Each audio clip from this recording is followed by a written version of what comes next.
እግዚአብሔር ከራሳችሁ ያድናችሁ ከራሳችሁ ሐሳብ ያድናችሁ ወደ ራሱ ሐሳብ ያሳድጋችሁ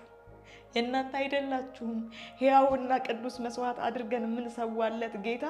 በመጀመሪያ ራርቶልን ነው ነግሮን ነው በዋጋ ገዝቶን ነው ለዛ ነው እኮ ገላትያን 2 ላይ በጣም የምወደው ቃል አለ እንግዲህ ያለ ክርስቶስ ጳውሎስ እንግዲህ እኔ ያለ ሕያው ሆኜ አልኖርም ክርስቶስ ግን በኔ ሕያው ሆኖ ይኖራል አለ እኛ አሁን የምንኖርለት ኑሮ ክርስቶስ በእኛ ሕያው ሆኖ የሚኖርበት ኑሮ ነው የኛንማ ጨረሰን ያኔ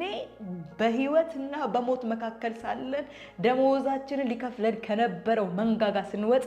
አሁን የክርስቶስ ኢየሱስን ህይወት ስንጀምር የኛን እዛ ጋር ጨርሰናል አሁን የክርስቶስ ህይወት ተጀምሯል አሁን የመሰዋት ህይወት ተጀምሯል አሁን የተሰዋ ህይወት ያስፈልገናል